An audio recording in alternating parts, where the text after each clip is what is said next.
Good morning, ladies and gentlemen. New chapter, new picture. What do you notice about this picture? Somebody's kicking a football. Okay, someone with hairy legs, Ooh, right? who Okay. wears socks like that anyway? These are totally in. What are you talking about? I know. Okay, so yeah, someone is kicking a football. What else? I bet that ball is like flat. Goodness. Right? It's got. You can see there's kind of some funky indent thing going on right there, right? Yeah. Okay. Well. But the ball is not flat. Yeah. That is a pumped up regulation football. Exactly. That's exactly what I was going to say. It's not flat at all. And so what's going on here? And how did we take this picture? With a camera. With an iPhone XR, iPhone 12, whatever the newest one is. By the time this video comes out, we'll probably have the iPhone 13 ready. Okay, so have you ever seen like the strobe lights, that lights? At parties and disco stuff. Exactly. Like that. So this picture is taken with a strobe flash, and basically it's like the football and the kicker is frozen in time at this very second. Cool. Right? Captured right there. Cool. Okay. So kicking the ball does work. We kick it with a certain amount of force, and it goes a certain distance. I'm not talking that about toe was going into the football. exactly. I'm not talking about kicking it, a distance down the field. Rather that little indent, right, that we Yeah. saw. And we know that work changes energy. You sure do. Same thing. Those things are equivalent. They're related. Okay. So what kinds of energy did we see when that person with hairy legs and funky socks was kicking the football? What are the sorts of energies that we see there? Well, if you were witnessing it, what would you experience? Well, you would definitely experience kinetic energy after they kicked it, right? That's true, yeah. Also, so the football actually sort of acts like a spring. Uh-huh. And when the ball goes into the football, right here, it goes, and it kind of winds up there, right? Yep. So it starts here, and then once it acts like a spring, and it So it hasn't kicks off moved there. yet. What do you call that when that energy is stored like that? We're going to call it potential energy. It'll be right? potential energy, Stored yeah. in a spring, but in this case, our spring is a football. And you what also else? hear it, don't you? You can hear it, right? You can hear the and then lastly, there's plenty of others, but you can also think about thermal energy, right? It heats the ball up when you squeeze it like that. Pivnert. Pivnert. I don't even know if I know what that means. Oh, yeah. Pivnert. Does all the work go into energy of motion? We just talked about this. Well, you got some thermal energy. Yeah, sound energy, thermal energy, potential energy, Yep. all that stuff, right? Now let's talk about momentum. Here's something we need to know. Momentum is inertia in motion. And here is our definition, our equation definition. What is that P? So my P is my momentum, and then M is, how much mass you got and how fast it's going. Momentum doesn't start with P. Who made that up? Who did make it up? I have no idea. Not I wasn't me. there. I'm old, but I'm not that old. Okay, so let's compare these two. We know that kinetic energy is 1/2 mv squared. It is scalar. How does that compare to momentum, which is a vector? Yep. Well, we know that they both have mass, they both have velocity, but kinetic energy, the velocity is squared, Oh, and yeah. our mass is, it's 1/2 of the mass. So that is a scalar. It doesn't have direction, and momentum does. It's going to be whatever the direction of the velocity is. So let's go ahead and make a chart in our notebooks, and let's figure out, what the relationship is graphically here. So let's see. We've got our velocity, and then the first thing we're going to look at is kinetic, and then we'll look at momentum. Okay, so our velocities are what? 1, 2, 3, 4, 5.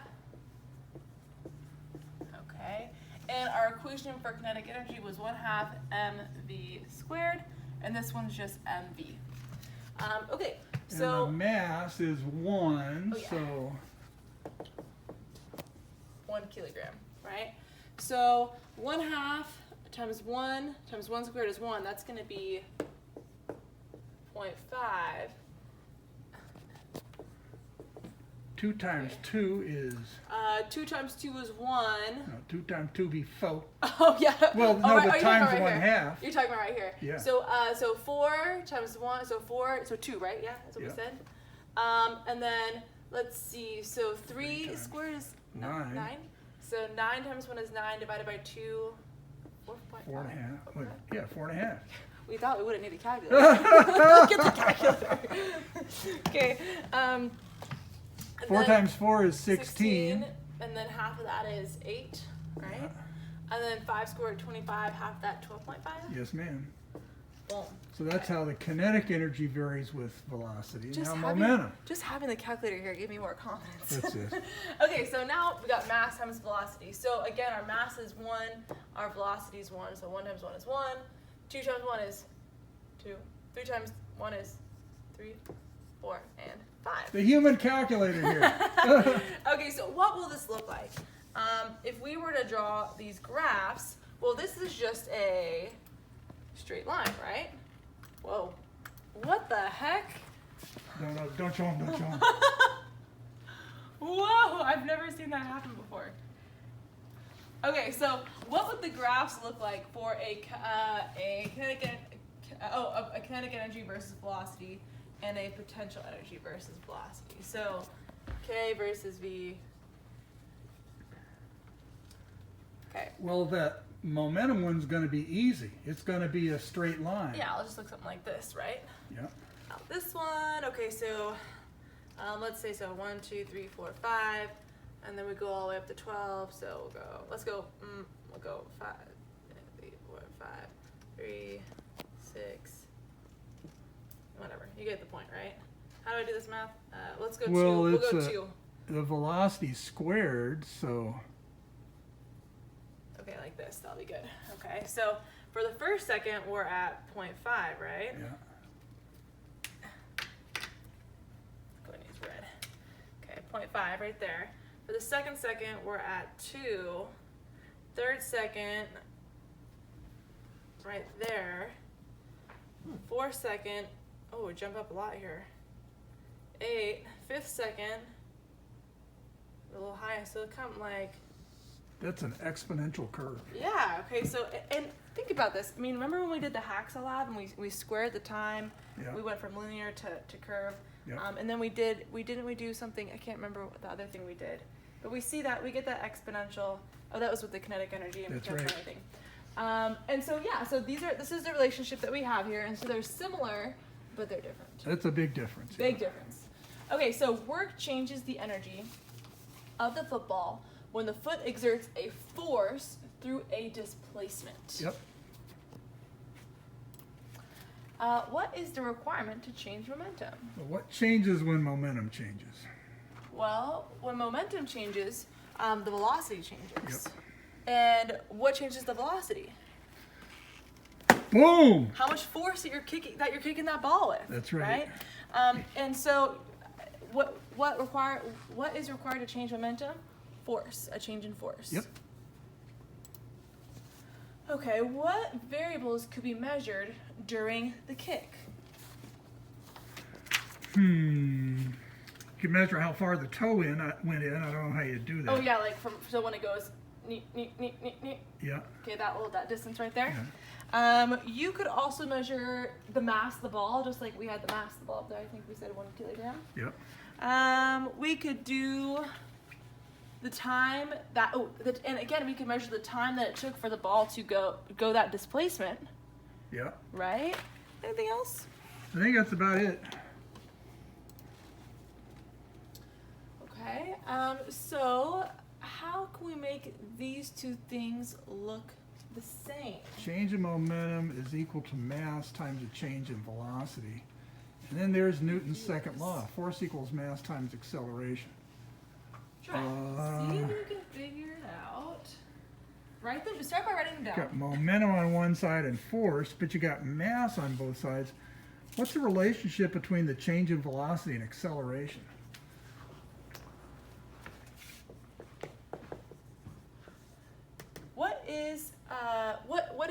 What two things are involved in acceleration? I remember driving in a car. Of course, I don't know if they've seen that or not. I can't remember either. I think we did it with them. I can't remember. So acceleration is the rate of change of velocity over rate of change of velocity. Delta V over delta t. Oh, so you can make it look like m delta v just by multiplying both sides times delta t. Exactly. This is here. This is here. Let's get rid of this delta t because nobody has time for delta t right now. I'm going to say force of delta t equals mass times delta v. And you've done it. Okay. So basically, what that is Newton's second law expressed in terms of momentum. There's a relationship there. Yeah. Yep. So, what can we do next? There's that toe. There's that dang toe again. And so that force is being exerted over a time interval. Mm-hmm. Yeah, and you go, like right here, it goes, right? And so, if we know the mass of the ball, right? If we know the mass, Yes. so what I was trying to say is, so force over a time interval, right? And that's essentially, we can figure out momentum. And Mr. Boykin was just remembering the golf ball, koosh ball demonstration that he used to do From last year? from the last 25 years. Oh, I like inside joke. I don't know this one. Koosh ball. I'll show you. Koosh ball. Okay. Bloopers. Okay, so the impulse momentum theorem, impulse, we are going to give this impulse a letter, J, changes momentum. Kind of like how work changes energy. Impulse changes momentum. Yep. Work changes energy. Impulse changes momentum. Okay? And we see this right here, right? This comes from right here. Yep. And this is our change in momentum right here. M delta V. So force exerted over a time interval is called impulse. Simple.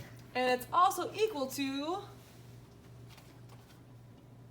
sorry, momentum right there. Change of momentum. Okay. Let's look at some units. Let's look at some units. I'm going to get rid of this right here. Units of momentum are the units of mass times the units of velocity.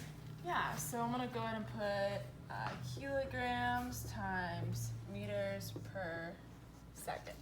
Yeah. Okay. And then units of impulse. Oh, I should have kept this here. Units of force times the units of time, that's a Newton times seconds. What's a Newton second? Well, we said this was impulse, right? So Yeah. let's take a look at impulse. What is a Newton anyway? Okay, let's break down Newton. Newton is a mass times acceleration. It comes from Newton's second law. These cancel.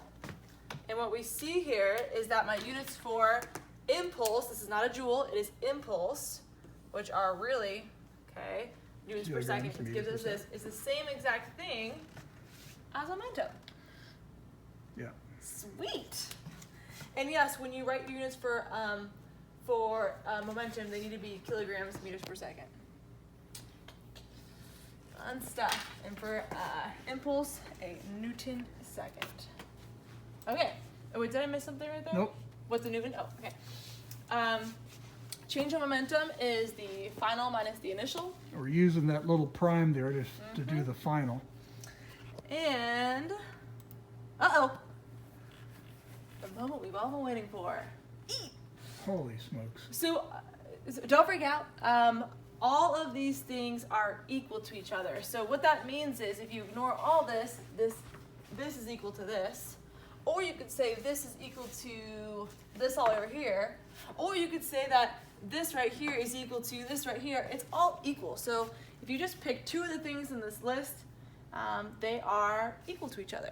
It's simple. It really is simple. They are all equivalent. And that's it. Okay, homework. You are going to do the assignment called Uh-oh. It is a handout, and you're going to do all these numbers. It looks like this. And I'm going to come around the other side. oh yeah, good idea. Okay, so page 191 and 1 through 11, all the way over here. And the asterisk is Don't tell them about it. extra They'll find size. out. Okay. No numbers, just what variables. We don't want to find the answer. We want to figure out how to do these. Yeah, we want you to set up the equation for how you would solve it. All right. How you would solve it. Okay, good luck. Go ahead, you guys.